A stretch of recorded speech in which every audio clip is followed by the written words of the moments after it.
This program contains adult content. Is there a God? Big atheist. Really? What am I, an idiot? Come on. That yes, it would be nice if you could throw your sins and your responsibilities on someone else. But it's not true. It looks like far-left lunacy. I don't believe that it's true that religion is moral or ethical. You don't need to follow anybody! It's not human intelligence! If someone doesn't value logical consistency, what logical argument are you going to give them that will demonstrate that they should? Hello and welcome to the Godless Rebelution. Today is Thursday, July 9th. This is episode 298. I'm Dan Ellis, joined via Skype by Mr. Brian Duffy. How you doing, man? I knew my name this week. Yoo-hoo! No Matt again this week. Got a message from him just prior to recording that said he still needs more time to handle whatever he's handling, and that he would provide more detail later, I guess. He said he's going to send us a message and let us know what's going on, so hopefully he's doing okay. Everything's going good. Yeah. Yeah, worried about him, but that's all I know. I don't know what else. I don't have any more information to share with anybody because he's had a lot going on lately. Yeah. What's new with you, man? Well, I did some rehabbing on the shop this week. Well, I know that you were doing some rearranging of the things to improve your workflow. Yeah, so when I got done, I got the table saw built into my workbench. So it's more, compact there. And then right before I came down here to start recording, the hose finally showed up that I ordered to finish off my dust collection system. Oh, are you doing it like at all of your things, or are you having like a mobile dust collector? Well, what are you doing? I set up a PVC piping along the side of the bench with ball valves on it that go to certain pieces of equipment that I use all the time to leave them always hooked up. And then I got one that's just kind of loose where I can hook it into whatever I want to hook it into, or clean off the top of the workstation. So it'll all be hooked into one big dust collector, and just some ball valves to turn on the side of the table to turn what I'm using, and hopefully help me keep cleanup down to a minimum. And does it all just go to a shop vac? No, I have a shop vac, but I also had someone that had an old dust collector, like when you hang on the wall. It's got that big bag that just inflates. So I got one of them that I took it to, which is it's like a quarter of the noise of an actual shop vac. It's a lot quieter to run for a while. But hopefully I'll still wear a mask when I'm working in the garage, but maybe I'll not have to wear one as often. Yeah. Because I'll have something actually sucking the dust up instead of it just all floating around me. Yeah. Like when I took a shower before I came down here too, I swear there's probably at least a 2x4's worth of sawdust that came off me into the shower. Well, you said you've been out in the garage all day, right? Yeah, since about 7 a.m. Wow. Doing a humidor with an epoxy live edge top on it. It's coming out pretty cool. Huh. So I'm asking these questions because I have spent so much time over the last week. Of course, work is super busy, but on top of that, I barely have time to do work stuff and family stuff and then edit the show and get stuff ready for the show and post the show out and all that kind of stuff. And so I've edited the show in a decent amount of time this week after recording, but then I posted the Patreon version of the show and kept forgetting to post out the regular version of the show. Oh. So that didn't go out until yesterday, I want to say, because it was done, just sitting there. I just kept forgetting to post it out onto the interwebs. But so, of course, those two things keep me very busy. And then there's stuff with, my atheist activism stuff that also fills in a lot of time I just haven't had a whole lot of time to even spend on that lately. And then on top of that, I have decided that, you've been to my house several times and we've been out in the backyard and everything, that flight of steps that goes. So for our listening audience, I have a long porch that runs the entire length of my house on the south side of the house. And from that, there's flight of stairs down into the backyard. And the flight of stairs that is there now is old and was really fucking terribly built when it was first installed. Mm-hmm. And so since we moved in, like when we first looked at the home, that was one of the things that we put on our offer was that, hey, either need to knock some cost off so that we can get these stairs replaced, or you need to replace them before we move in. And they agreed to knock off, it was like $500. And I was just like, no big deal, whatever. We'll get it taken care of. And I put it off, and then I tried contacting people to fix it last year and the year before, and just, I can't ever get anybody to come out. I'll contact like Home Advisor or Angie's List and get a list of people, and then I call them and leave messages, and I think only one person has ever called me back. I've only ever had one person actually come out to give me a bid on building this flight of stairs. And the bid that he gave me was over $5,000 fucking dollars to build. Whoa! To build this set of stairs. It's going to be between 7 and 8 stairs, 7 and 8 steps up to the porch from ground level. And you can buy the pre-made, like, cut-out pieces at, like, Home Depot and Lowe's for cheap. Yeah, well, there are some unique challenges to this particular set of stairs. One being that a prior owner of this home decided to change the facade of huge portions of the home to be stucco. It is all brick underneath, and then they did stucco around, it's got to be like 80% of the house. And when they did that, it was just like a quick and dirty job. Like they just buried cables in the stucco. Yeah. They basically just anything that was outside the home, like all, cable wires and shit like that. They just put the stucco over it and had the cables running out of the stucco in various locations, like telephone wires, cable wires, satellite, all of that shit was just like, run into the stucco. And the same thing with like the AC, all of the stuff from the AC units outside coming into the house were just buried in the stucco. Yeah. Now, when they did the stairs were clearly built before they did the stucco, because they did the stucco just around all the set of stairs there. So the wood for the stairs is like embedded in the stucco. So okay. When it comes off, I'm going to have to there's going to need to be some specialized work done to repair the stucco or to cover the giant holes in the stucco. So I figured, fuck it. I'm a pretty handy guy. I will just do it myself.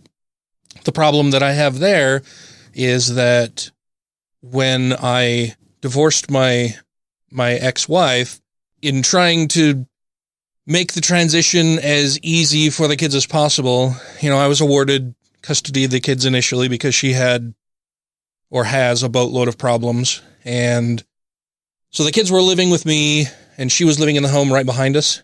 And that turned into a nightmare, like just all kinds of problems. Yeah. It's because her parents lived right behind us. They bought the lot behind our house and had a home built there. And so, after everything that's still awkward. Yeah. Well, after everything with, me catching her and my best friend having sex in the yard after all that went down. And then she, I booted her out of the house and she just moved in with her parents right behind us.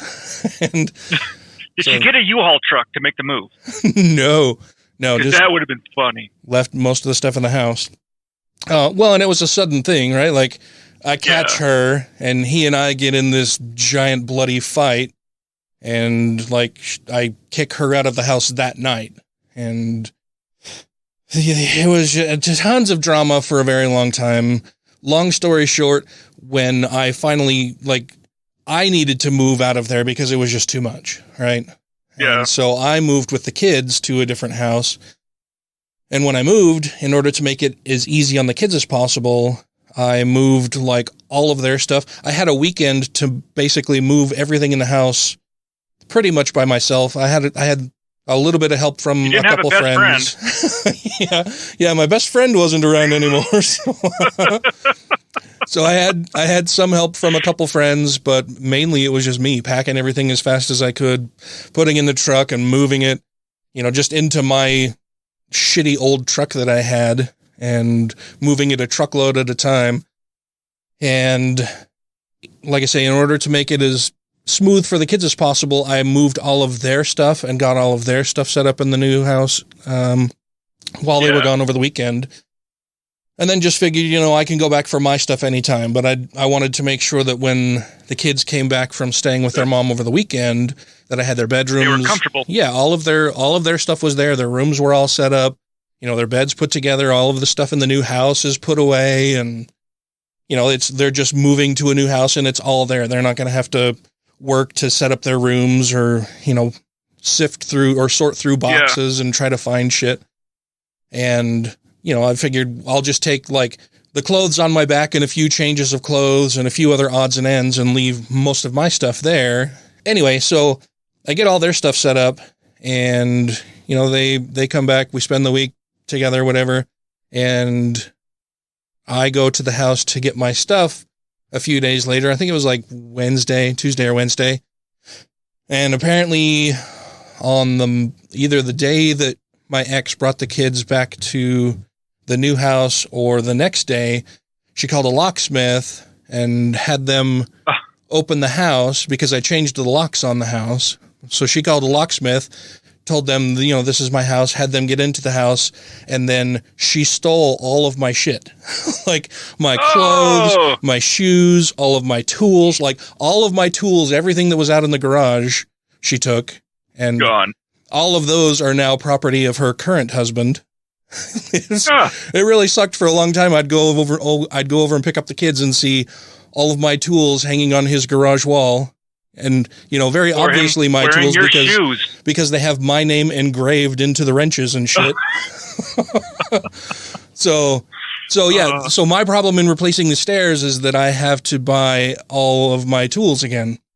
But it's going to be a lot of work. So I've been having, spending hours looking at the best tools to get for, the value and what I can afford to spend on them. So buying tools, having them delivered, reading the instructions, getting them set up, trying to buy supplies for the stairs, looking at building code. It's just been a whirlwind of me learning new shit and updating my knowledge on a bunch of shit this week. So I'm pretty excited about it. Every day as new tools arrive, I'm just ooh, look at this one. Look how shiny and pretty and nice. And, What can I make? Downloading manuals and uploading them to my Google Drive so I can just have them on my tablet or phone while I'm out in the yard and doing stuff. And yeah, I'm pretty excited. You're going to be just like me pretty soon. You're going to be in the garage being like, okay, so this week I'm going to build this. Well, so tomorrow probably I will be going and getting 1,000 pounds of gravel and 1,000 pounds of concrete so that I can make the pad. The stairs in the backyard now are so fucking terrible. They're not even resting on anything. They're not attached to anything. They're on the dirt. And it looks like at one time they tried to use, we've got those pavers out there for the back patio.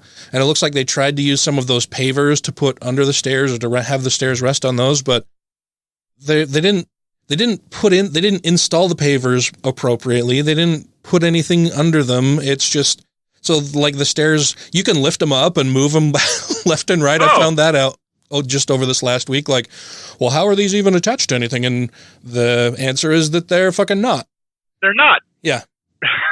Which is probably a big reason, or one of the big reasons why the boards are rotting and warping so terribly now. But there's, they didn't even use more than one support on either side of the stairs. It's almost a 4-foot span of stairs with no support in the center. So they've always been really spongy. And like, it's just, whoever did it is a fucking Not terrible done carpenter. correctly. Yeah. Awful work.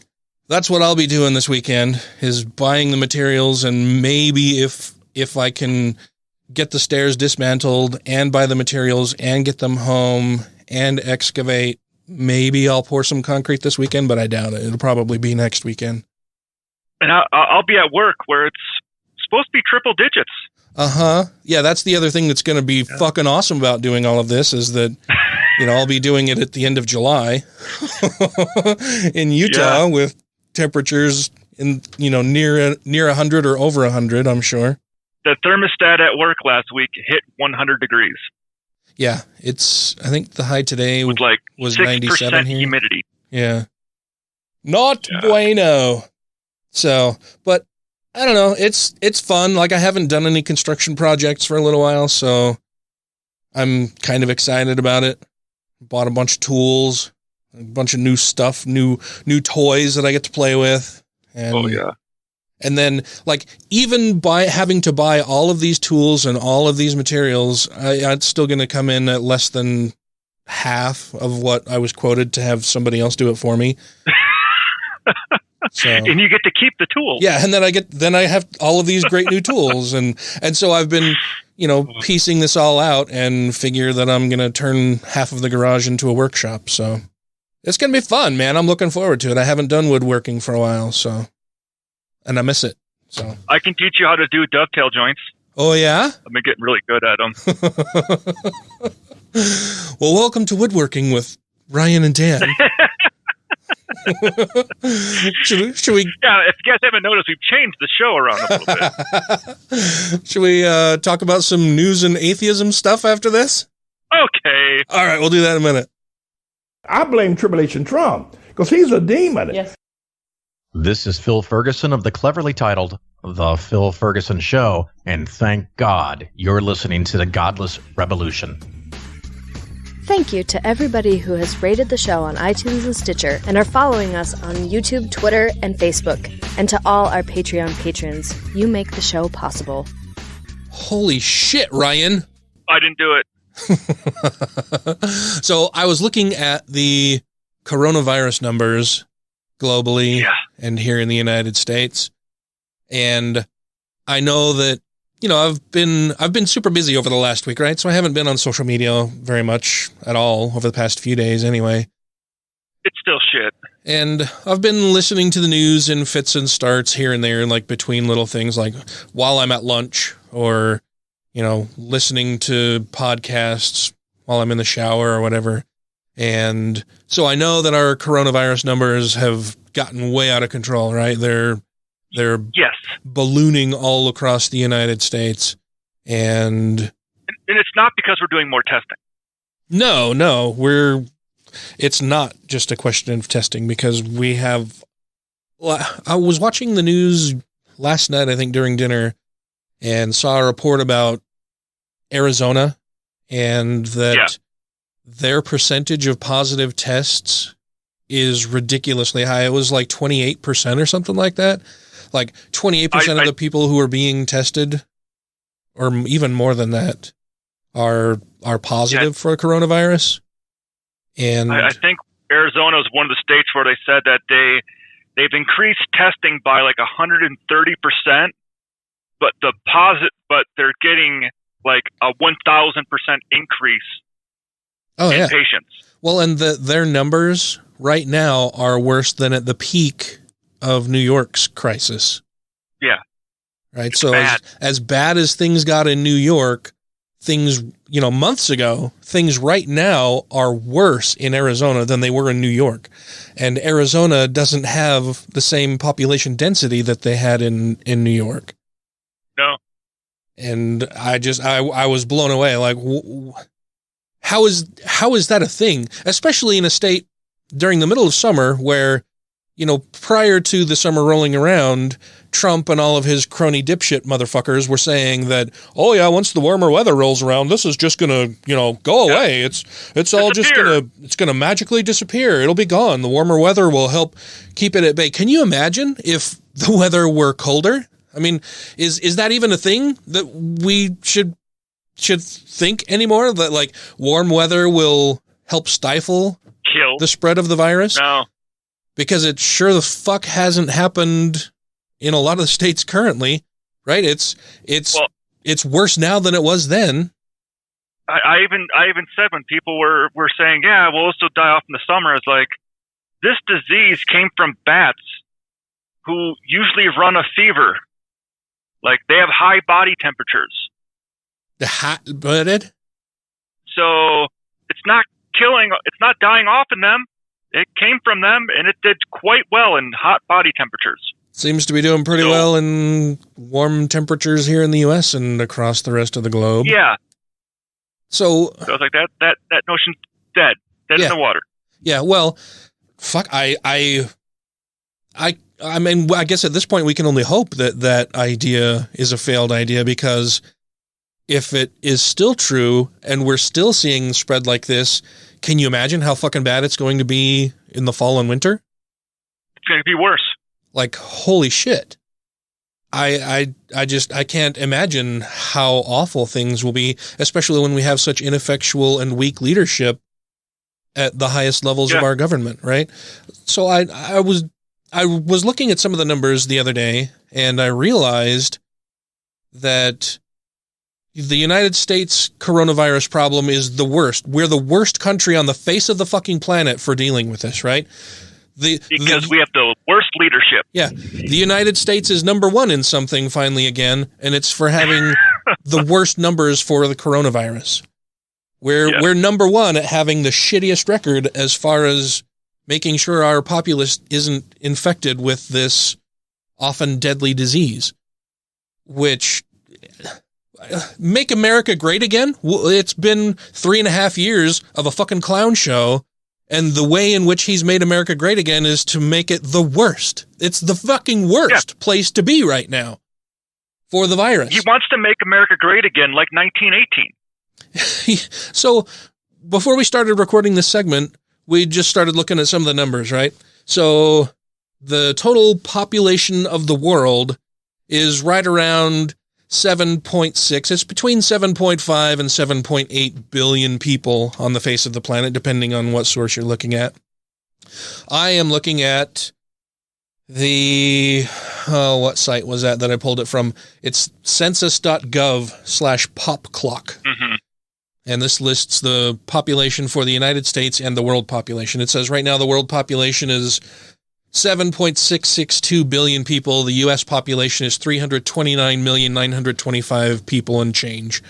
So less than 330 million people with 7.6, more than 7.6 billion people worldwide, which means that the United States, the entire population of the United States is just 4.3% of the global population, right? 4.3% of the global population. Now, when we look at percentage. Yeah, when we look at coronavirus numbers, the total confirmed cases globally are just over 12 million. 3,165,000 of which are here in the United States, which means that the United States, though we are only 4.3% of the total global population, we have more than 25%. More than a quarter of all cases of coronavirus across the world are here in the United States because Donald Trump has made America great again. That's inept leadership. For like, I don't think anybody understands the scale of abject failure that we've seen from this president. He can't do a fucking thing right. He can't do anything right.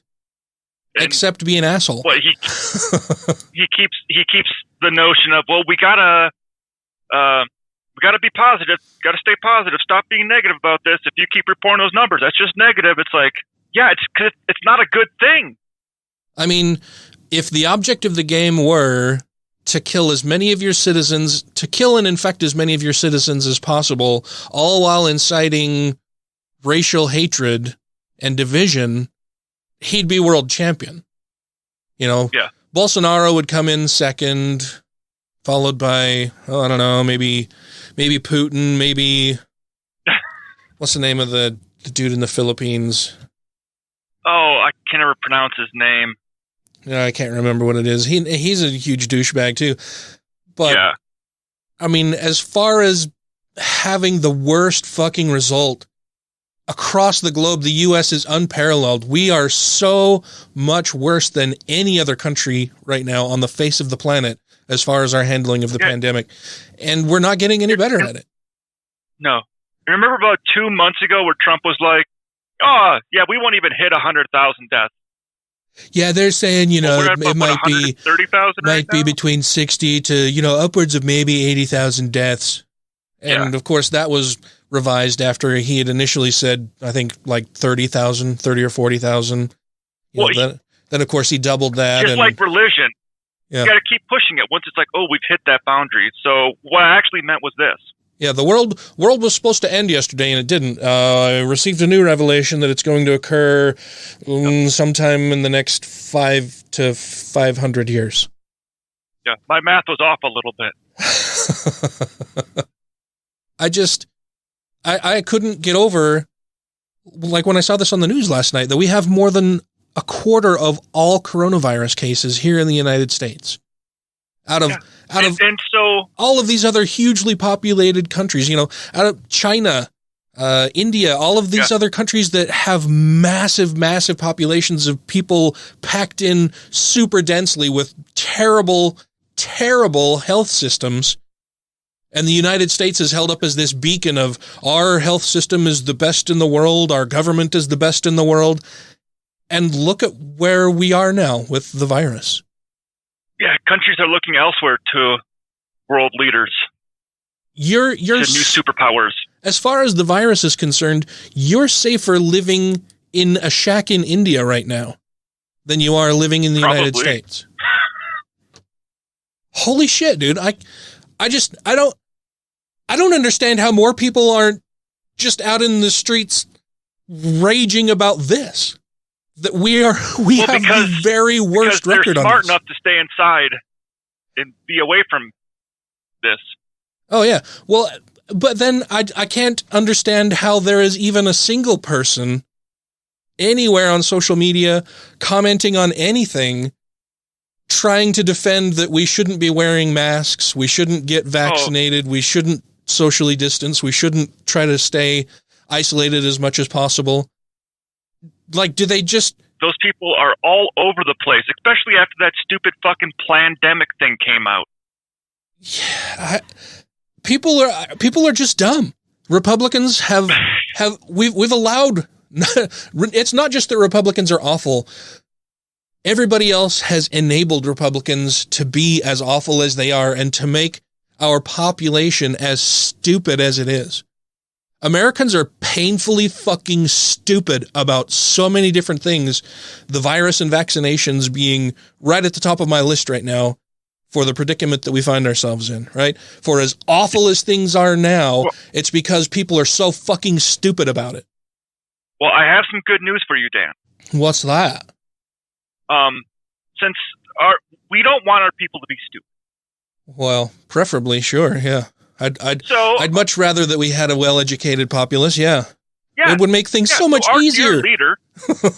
Our dear leader thinks it's very important that all schools reopen. All schools matter, Ryan. So they're going to open all the schools back up again. And if they don't open up the way our dear leader wants them to, he's going to take funding away from them. Which I don't know how he can do that. Oh yeah, I heard some vague mention that Trump was saying that in states where they don't reopen public schools, he'll withhold federal funding. If you don't put your children and everyone else in, funded by the state through your taxes. Yeah, if you don't put more people in danger, I'm not going to give you money. I'm only going to give you money if you put people in danger. We'll just call it the education games, okay? That's what it is now. Who wants to volunteer as tribute and go back to school? Anyone? Holy shit. Apparently Herbert volunteered Utah. Yeah, we've got this article comes to us from the Salt Lake Tribune. Headline says Governor Gary Herbert requires masks for all in K to 12 schools this fall, but does not impose statewide mandate. As Utah reports 601 new confirmed cases of the coronavirus and 4 new deaths, Governor Gary Herbert announced his decision to expand his limited mask mandate to include students, faculty, staff, and visitors at K through 12 schools. All people inside Utah's public schools must wear face masks while in buildings or on school buses when classes resume this fall, he said at a Thursday news conference. Well, we certainly want to make sure they have whatever's necessary to have a safe environment where they can learn, Herbert said. But he stopped short of a statewide mandate for all Utahns in public, instead challenging residents to reduce the 7-day rolling average of new COVID-19 cases to below 500 by August 1st, when school opens in many parts of the state. That average now stands at 585 cases. And I thought we were supposed to try to be below 200 cases to get things reopened. Or it was either 200 or 400, well, right? They had to push that number up a bit because it's not going to drop that to that number. Yeah. Like when this all first started, it was like, oh, we're getting like 30 cases a day. Yeah. Well, and now it's 600 cases a day. Yeah. Well, and like I say, though, 585. I recall that they had set the number, and I apologize, I can't remember if it was either 200 or 400 cases that they set this number as, once we have fewer than, it was either 400 or 200 cases per day, then we'll know that it's safe to begin reopening everything. Well, when we didn't get to those numbers, they were like, well, it's still not very bad here, so we can reopen now. And now we're close to 600 cases a day, and they're just still pushing forward and saying, not only are we going to reopen businesses, now we're going to push kids into schools. So good luck, everybody. And our dear leader was saying, well, our kids have these really good, very strong immune systems. It's like, okay, let's take that as true. The students have good immune systems, but what about the teachers, the staff, the janitors, the lunch ladies, everyone else in that school that can possibly be getting sick and transferring it around to them and taking it home? Yeah, it's not like once you push everybody back into schools, if they happen to catch it or spread it around at the school, it's going to fucking stay there, right? They're going to go home. They're going to go back and visit their parents and their grandparents and their cousins. And their parents are going to be going back to work because now their kids are back in school. And so then they'll be spreading it around. How the fuck does he think this is going to make anything better at all? How does he not see that this is going to just make things so much fucking worse? Yeah. Especially when if you get a teacher who has been sick, and the teacher has to quarantine, do all the people that teacher came in contact with also have to quarantine? So if a single teacher comes down with COVID at that school, it's basically that entire fucking school now quarantined. I don't know. I feel like I'm a crazy person, right? Like, because we can look at these numbers and go, the United States is the very worst by miles. Yeah. By miles, we're so much worse than all of the other countries on the face of the planet. And instead of looking at those and going, ooh, yeah, that's bad. There's going to be a lot of dead people. And we've already lost over 130,000 people dead to this virus. How many untold other tens of thousands or perhaps hundreds of thousands of people who will have lifetime complications now because of this if they didn't die? And instead of telling people to stay home and wear masks, it's no, only kids have to wear masks when they go to school, but you also have to go to school. We're going to make you go to school and start spreading this around inside our schools so that you can take it home and give it to your parents. Great fucking idea. And Spencer Cox, as far as I understand it, the lieutenant governor under this fucking shitbag, who is the head of Utah's COVID-19 coronavirus response team, won the election for governor. Fuck me, man. What the fuck is going on? Honestly, I feel like I'm going a little Herbie. I feel like I'm going crazy. Like, I feel like a crazy person because I can see what's going on. And our leaders are just like, it's fine. People are dying. Money. People are going to die either way. We can't, sacrifice the economy. We got to sacrifice grandma instead. Yeah. We got to sacrifice mom and dad, aunts and uncles. I think I might have a solution. What's that? We need to build a whole shitload of monuments, one in every city, to the 1918 pandemic. Because apparently, if there isn't a statue of it, it didn't happen. And we are doomed to repeat it again. That's the whole reason that we're having a pandemic There's now. No 1918 pandemic statues in every town, so people forgot. Oh, you have to have a statue of it, or it didn't happen. Damn it! See, and now that we're taking down statues of these Confederate soldiers, obviously that means that slavery is going to come back in like 50 years. Exactly, and they're going to be like, Second Civil War. What are you talking about? We haven't had one yet. There's no statue of that. Oh man. Like, really, I don't get it. I don't understand how our leaders can be this fucking terrible and people still support them.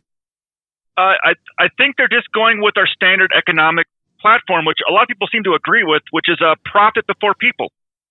That's awful. That's kind of the American way.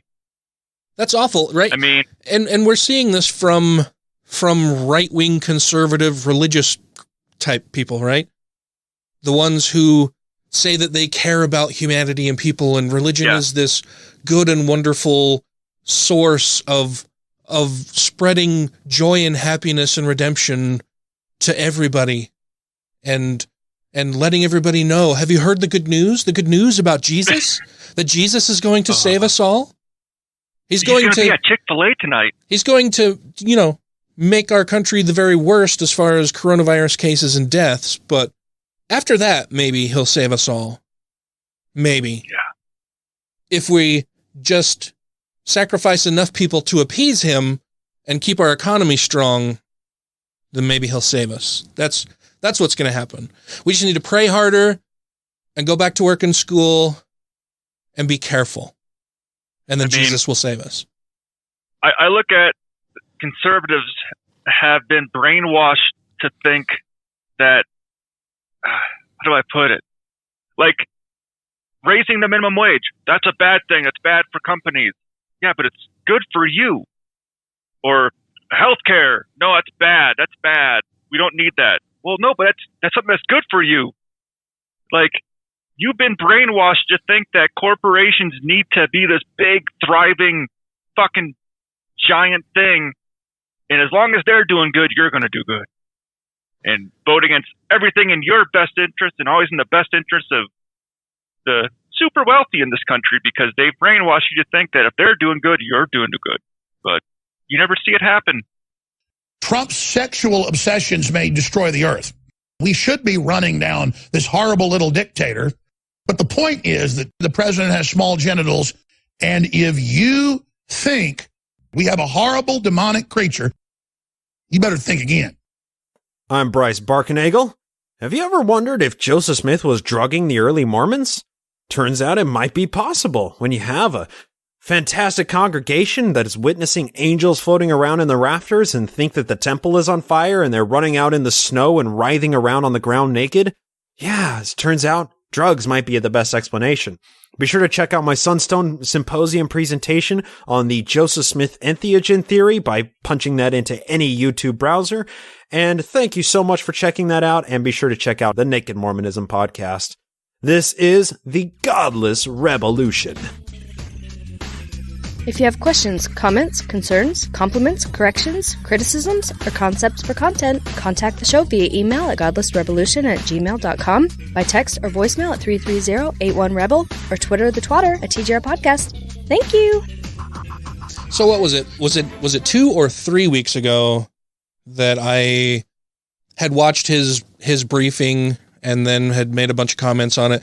And that was when he said that he was not going to put out a statewide mandate, but that he was going to allow cities or counties to request that a mandate be instituted there, and then he would review it. 2 weeks ago. Was that 2 weeks ago?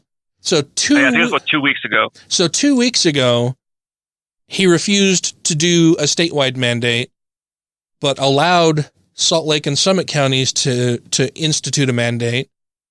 Yeah. Right? They're the only counties currently with a mandate that everybody should wear a mask in public. And when he did it at that time, he said, well, I think people will just do the right thing and they're going to wear masks. And of course they haven't been. So Salt Lake and Summit County instituted that you have to wear a face mask. So in his thing today, he said, at this time, I choose to not make this a statewide mandate.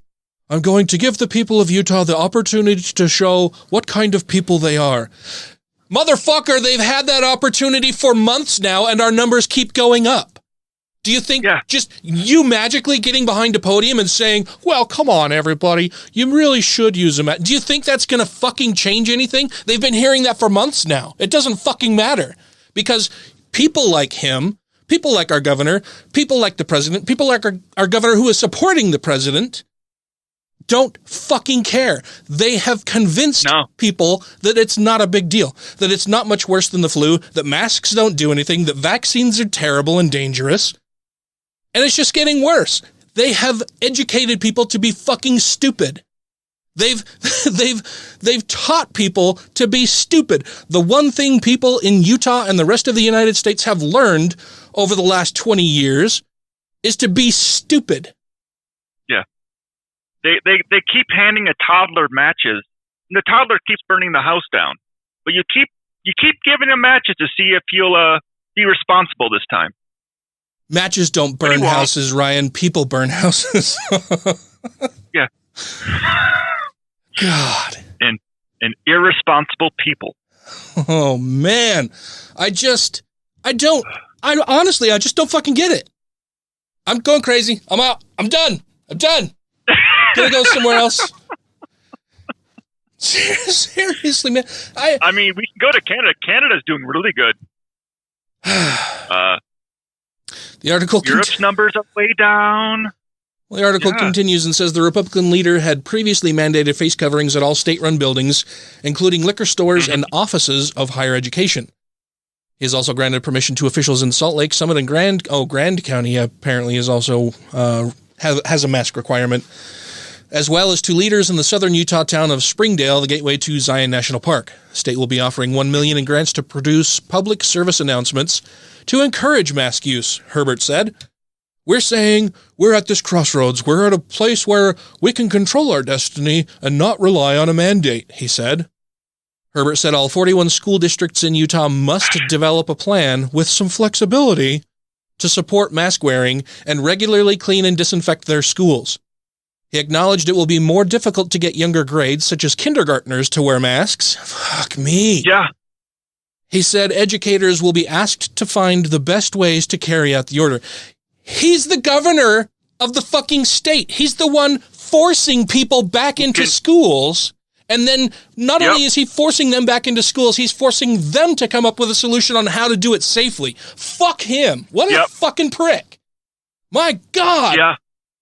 I guess it's good that I haven't been paying much attention to the news because this is putting me in a fucking rage. The governor said It's getting a little crazy. Oh my God.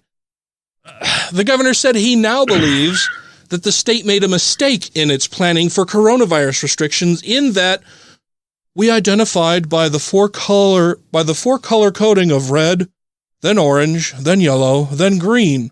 We identified them by risk. I think that's given us misinformation as people as far as what we are doing and how we go about our lives. Motherfucker, you are the one who set that shit up. Yes. Yes, he did. Most of the state is He's acknowledging he made a mistake, but he's not fucking fixing it. Yeah. Oh, yeah, I fucked up. Now you guys figure out how to fix it. And also, make your kids go to school. And I understand that little kids are going to have a hard time wearing masks, but you guys are just going to have to fucking figure that shit out for yourselves. Pray. Maybe Jesus will help you. And he could institute a statewide mask mandate, but he's not going to. The article continues and says, most of the state is in the yellow category. What people thought when they heard yellow is, low risk, Herbert said. We've probably dropped our guard a bit and gotten a little complacent. Now with new cases, the trend is going in the wrong direction, he said. Yeah. The concern is the same today as it was back in March. Then why the fuck aren't you doing something about it? Other than making it worse. You're just making it worse. Yeah, it didn't go to yellow and people were like, it's safe now. No, you gave them the false impression it was safe. He said he hopes people will take up the challenge to reduce the spread of the virus, not because government is compelling us to do it, but because it's the right thing to do. We care about each other. We've demonstrated that in times past. We need to demonstrate that same kind of caring today. Clergy? Like the Mountain Meadow Massacre? Yeah. Clergy, healthcare professionals, and business leaders have all urged Utahns to wear masks, he added. Lowering the case rate, quote, will allow us to ensure that we have capacity in the healthcare system, that we don't overwhelm it, Herbert said. If the rate doesn't drop, Herbert said, he fears he will have to make more dire decisions to roll back the economic reopening or mandate the wearing of masks. The state's economic reopening plan, he said, only works if we as individuals take the responsibility to do our part. Which they won't.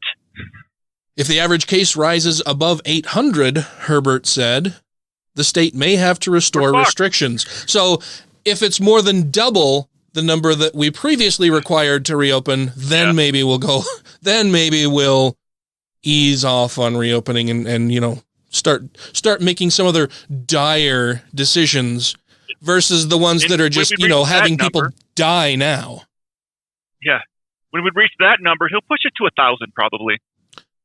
Thursday's new cases follow Wednesday's record rise of 722. The new deaths reported by the Utah Department of Health bring the state's total to 205.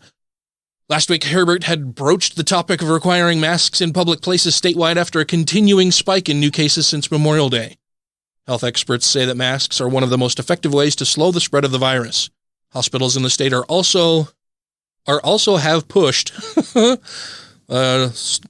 poorly written. That's exactly what it says. Hospitals in the state are also have pushed for masks and have started their own campaign with the Mask Up Utah hashtag. But Utah's top legislative leaders announced Wednesday that they oppose a statewide mandate. The 7-day rolling average is a more useful marker for watching trends, say the state's epidemiologist, Dr. Angela Dunn.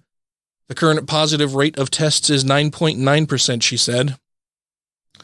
And then it shows a graph of the numbers here in Utah, and it's just, it's like 45 degrees right up. Yeah. No signs of slowing. I feel bad for scientists right now. Right? They've got to feel more crazy than I do right now. Like, you hired me to do a fucking job. We're telling you. You hired me to do this job, and I'm fucking telling you what you need to do, and you're not listening to me, so what the fuck is the point of me being here? Yeah. You pass butter. We're giving you the best information we have and telling you the best way to be cautious with this, and you're not fucking listening. What is my purpose? It's getting worse. What is my purpose? You pass butter. At the Thursday news conference, Dunn also announced the state's Healthy Utah app will stop using location tracking, a feature that was not popular and therefore not helpful in following the spread of coronavirus. Of 27, people don't understand how contact tracing works. Yeah. Of 27,356 Utahns who have tested positive for COVID-19, 15,661 are considered, quote, recovered. That is, they have survived for at least 3 weeks after being diagnosed. Congratulations! Good job! Here's a wheelchair. We don't know what the long-term effects are going to be, but good luck. My God, fuck, Ryan. Things are bad, man. Here's my positive take on this. Yeah. If I get COVID-19, one of the side effects seems to be that you can't taste or smell anything anymore. So maybe I would actually start eating vegetables. That'd be Bacon healthy. would lose its appeal? Yeah. Because I can't taste it. Be like, well, maybe I'll eat healthy now. Oh, my God. I can't say I don't like the taste of it because I can't taste it. I don't know what else to say. Like,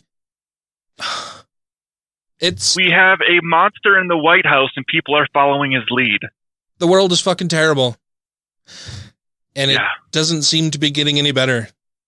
The most encouraging thing that I can point to lately are just Donald Trump's polling numbers, but he doesn't seem very bothered by them. He just keeps plowing ahead with being the world's biggest asshole.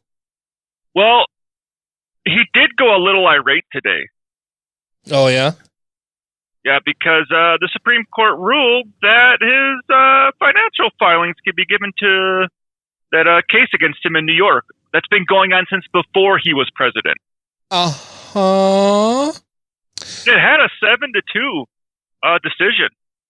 Yeah, which, with Alito and Kavanaugh Thomas. And Gorsuch were on the side of, yes, they can be released. So yeah, Clarence Thomas and Samuel Alito were the two dissenting opinions in this case. Like, they're the worst. Like, Alito and Thomas are just the worst judges that we have on the bench, for sure. They're just awful fucking people.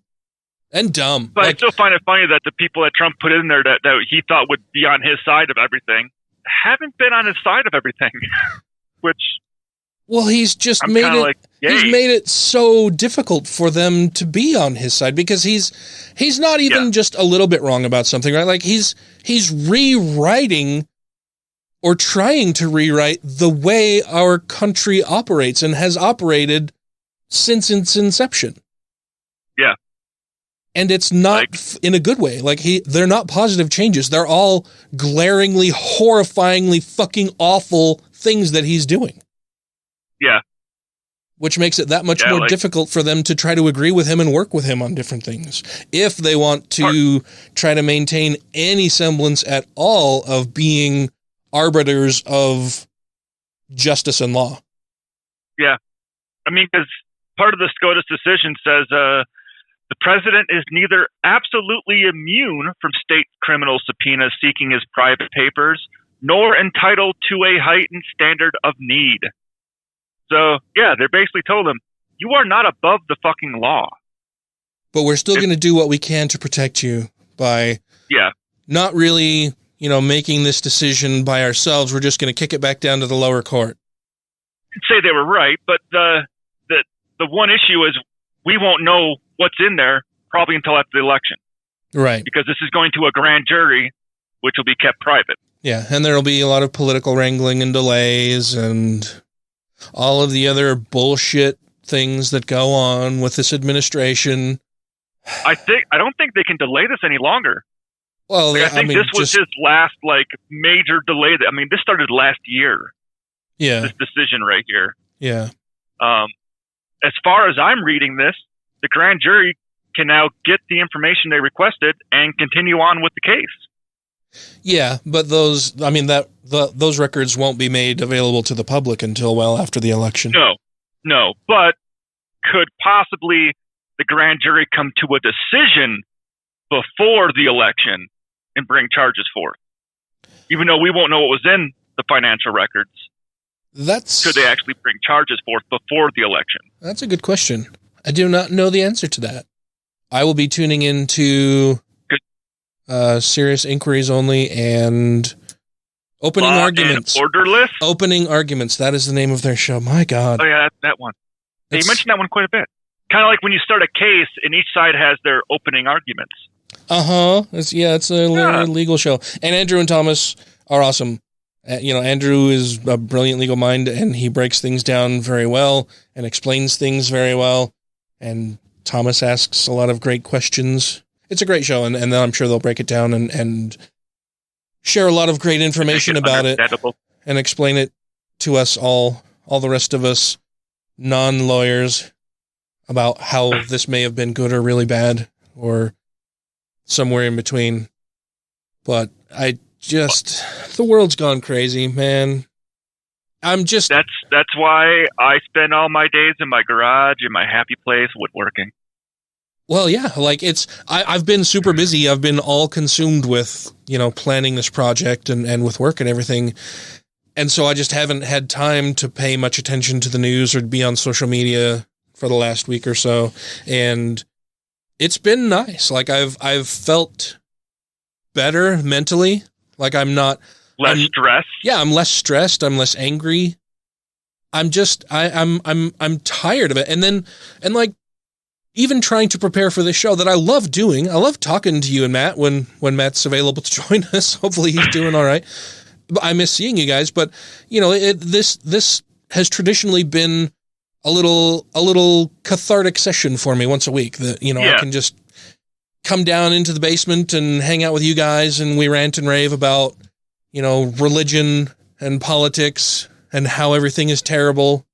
And the people who are religious are hugely ignorant and damaging to the rest of society around them.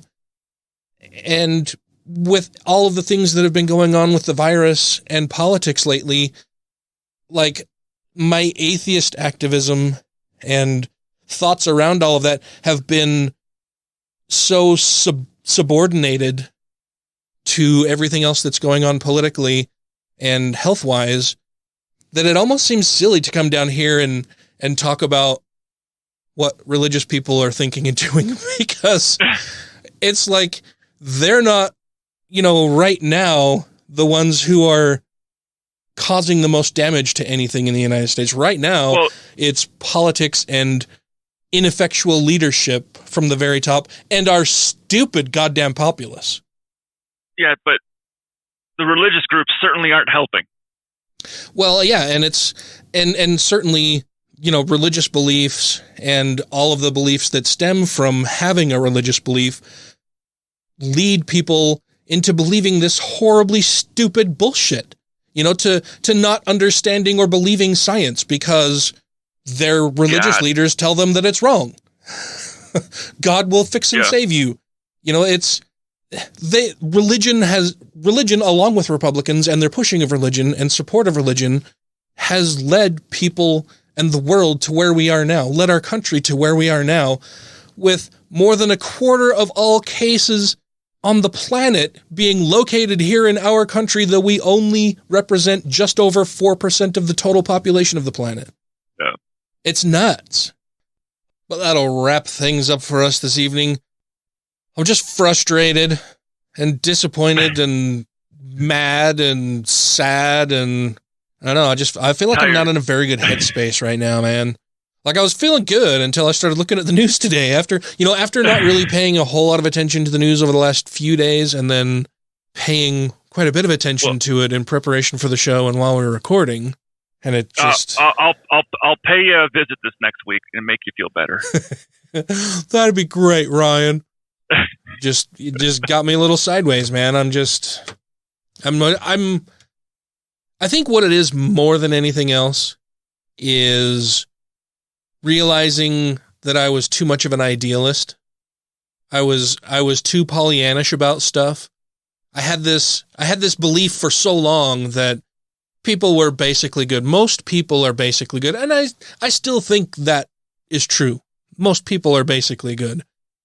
I just had an overinflated number in my head or percentage of people who are basically good. I figured it was like 80, 90%, and it turns out it's like 55, maybe 60%.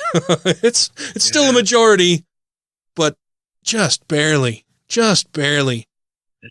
And that number seems to get nature. Yeah, and that percentage seems to get lower all the time.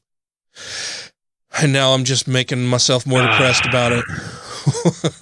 The fuck, man? Shit. It happens. I'm going to go hang out with my dogs and look at more tools and order supplies and eat a pizza. Start writing out my plans more for the stuff and eat a pizza. Yeah, I'll order pizza for tonight. We haven't had pizza for a bit. Oh, yeah. Well, that'll wrap things up for us this evening. Before we go, I want to make sure that we thank our Patreon supporters because I love them all very much. That would be Alan Firth, Christy Kalbach, Gaytheist, Stephen Andrews, Let Them Eat Kofefe, Two Skeptical Chaps, Vanessa, Don't Be a Richard, Ali Olsen, John McCullough, a newbie. Thanks, John.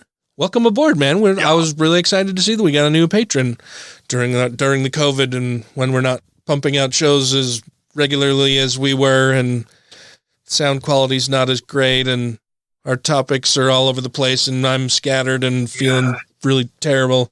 But that was awesome. Thank you so much. You caught us at a weird time. So I'm glad that even at a weird time, you thought the show was worthy of giving us some money. I really appreciate that.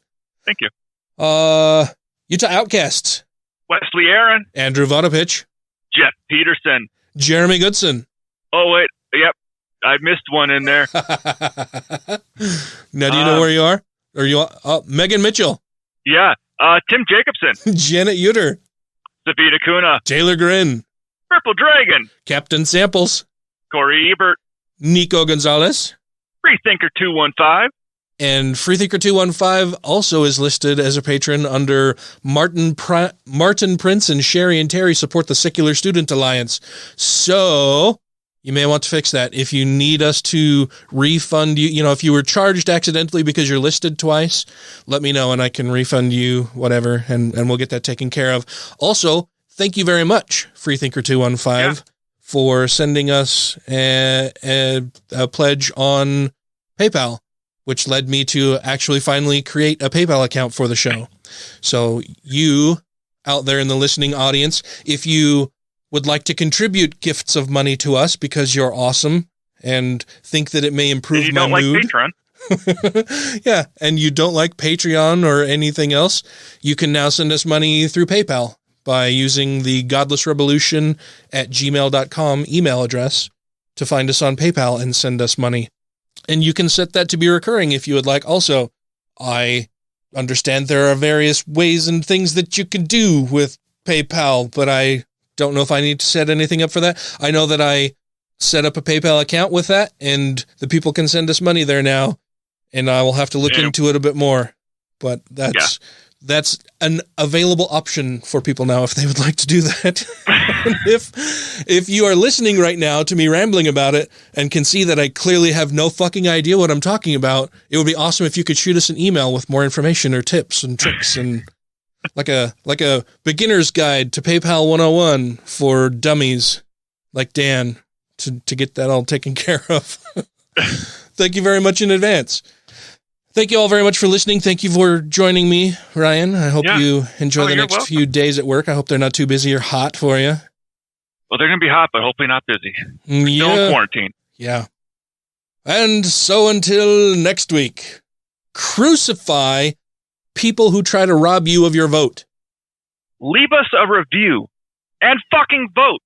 Our fucking lives depend on it. And rate the show 5 times a day toward fucking voting, people. November is coming up. Make sure you're registered. If you need more information about it, send me an email, send me a message personally, and I will find the information you need to personally register, where you need to go for polling, how you can get an absentee ballot. I will do all that legwork for you, dear listener, because I think it's vitally important that you vote this year. Yeah. So please do that. Thank you all very much for tuning in. Stay safe, everybody. Wear a mask.